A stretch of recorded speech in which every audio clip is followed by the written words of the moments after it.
Illion, dans la baie du Saint-Brieuc, un engin amasse les algues vertes échouées sur la plage de la Granville. Une scène habituelle depuis plusieurs années.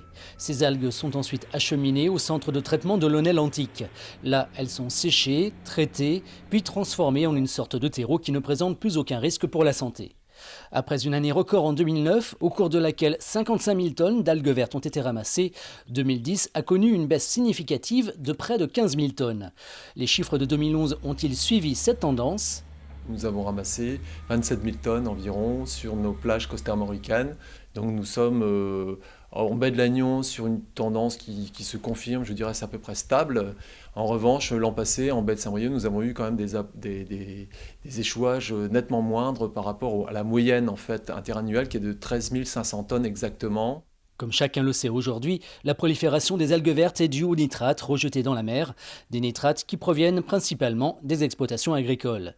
Mais les choses semblent évoluer dans le bon sens. On constate une baisse moyenne de 20% du taux de nitrates dans les cours d'eau du département. Un chiffre insuffisant pour les associations de défense du littoral costarmoricain. Pour elles, c'est le modèle agricole qui doit être changé.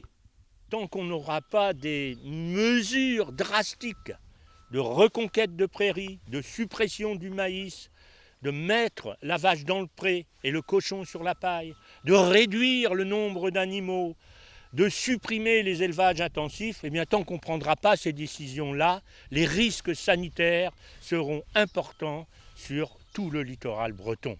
Les associations regrettent surtout la lenteur de la mise en place du plan de lutte contre les algues vertes.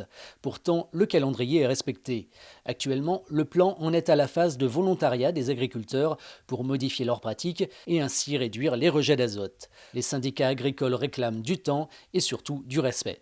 On a été extrêmement montré du doigt. Maintenant, s'il est vrai que les agriculteurs sont en partie responsables des nitrates que l'on peut retrouver dans les rivières, il n'en est pas moins vrai que les efforts qui ont été faits depuis de nombreuses années sont très importants.